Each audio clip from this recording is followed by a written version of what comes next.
Job chapter 2. Again there was a day when the sons of God came to present themselves before the Lord, and Satan came also among them to present himself before the Lord.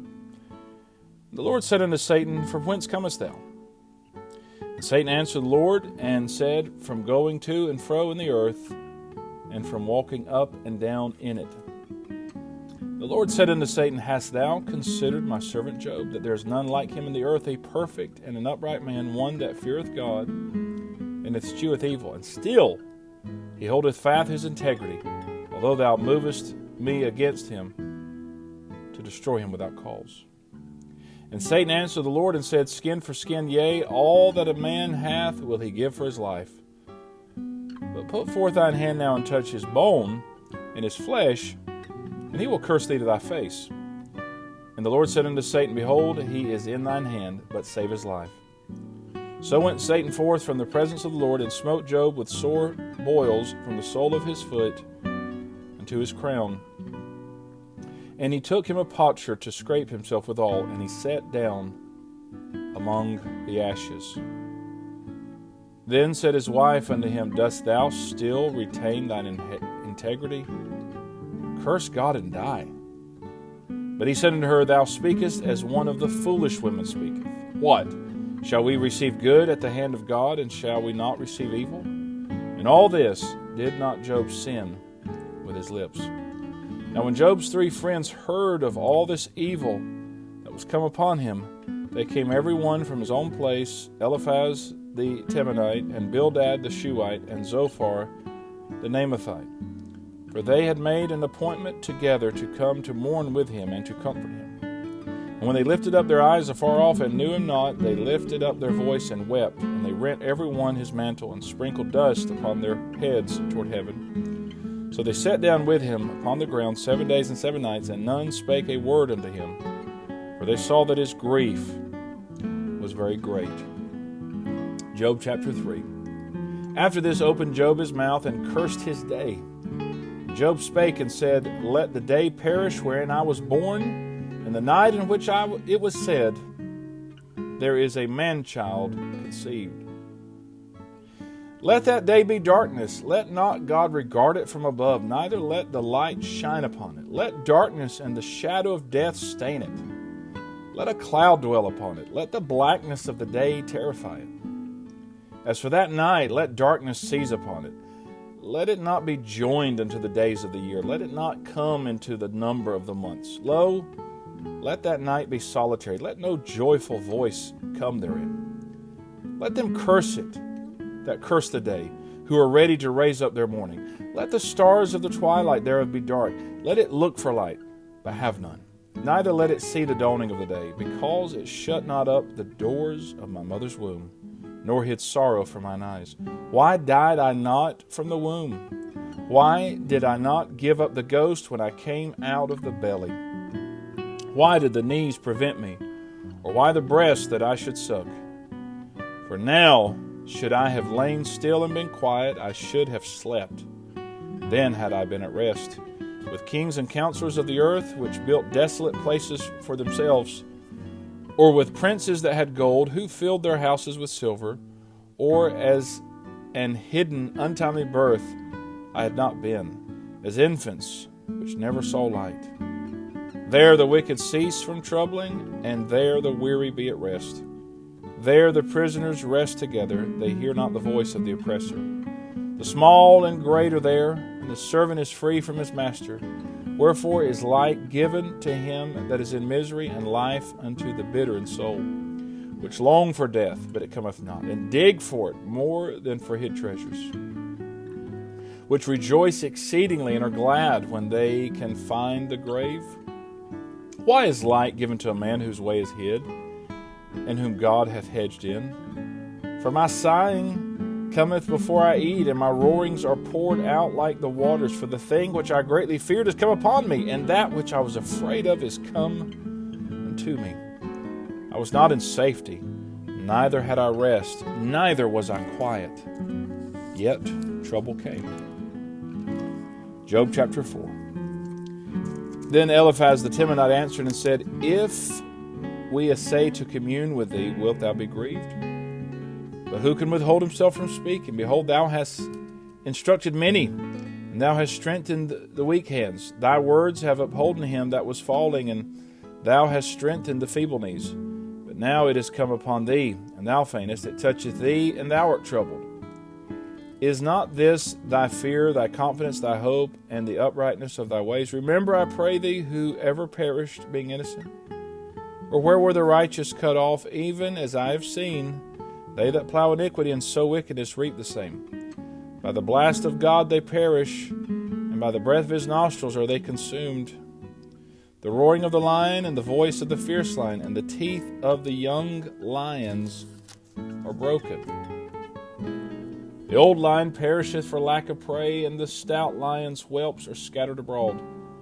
Now a thing was secretly brought to me, and mine ear received a little thereof. In thoughts from the visions of the night, when deep sleep falleth on men, fear came upon me, and trembling, which made all my bones to shake. Then a spirit passed before my face. The hair of my flesh stood up. It stood still, but I could not discern the form thereof. An image was before mine eyes. There was silence, and I heard a voice saying, Shall mortal man be more just than God? Shall a man be more pure than his Maker? Behold, he put no trust in his servants, and his angels he charged with folly. How much less in them that dwell in houses of clay, whose foundation is in the dust, which are crushed before the moth. They are destroyed from morning to evening. They perish forever without any regarding it. Doth not their excellency which is in them go away? They die, even without wisdom. Job chapter 5. Call now, if there be any that will answer thee, and to which of the saints wilt thou turn?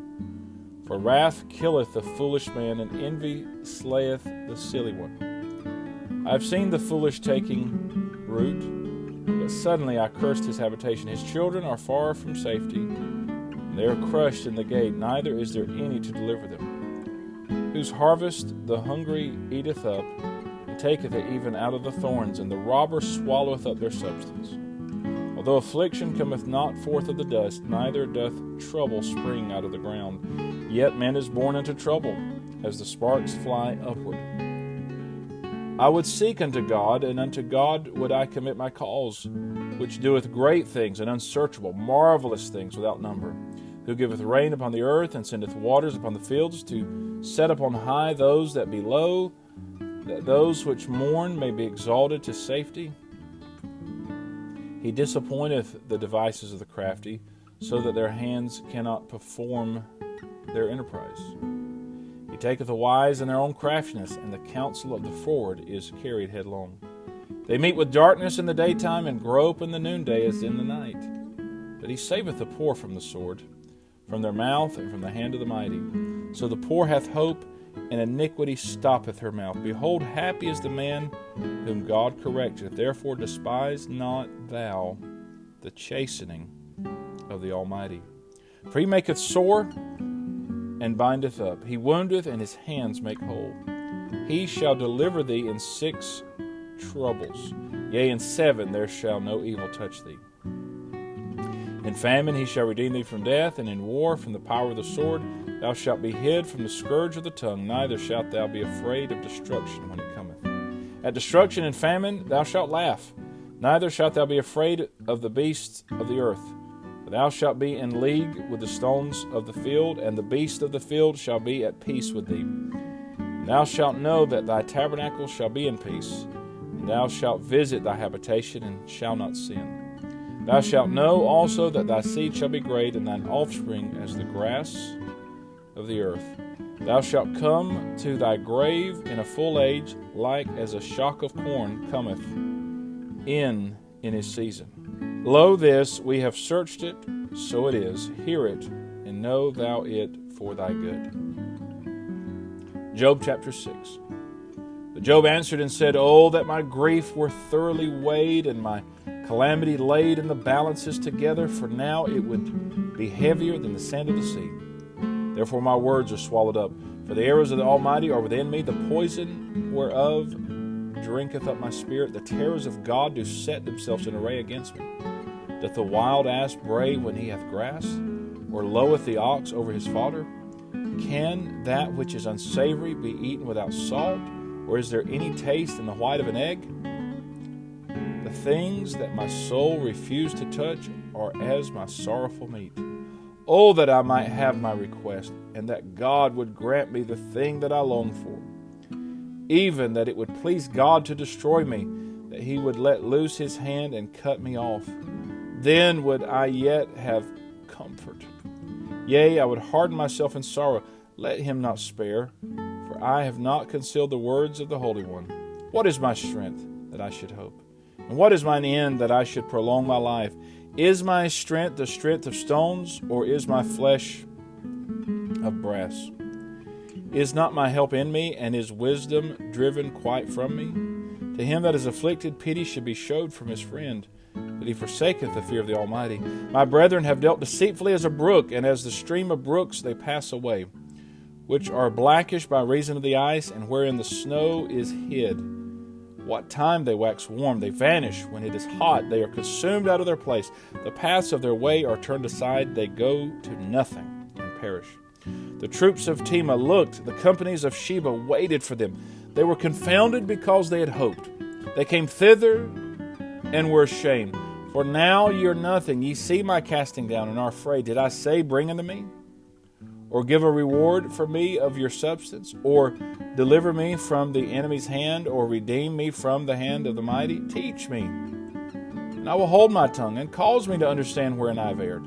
How forcible are right words, but what doth your arguing reprove? Do ye imagine to reprove words and the speeches of one that is desperate, which are as wind? Yea, ye overwhelm the fatherless, and ye dig a pit for your friend. Now therefore be content.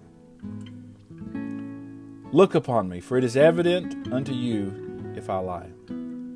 Return, I pray you, let it not be iniquity. Yea, return again, my righteousness is in it. Is there iniquity in my tongue? Cannot my taste discern perverse things? This is the reading of God's holy word.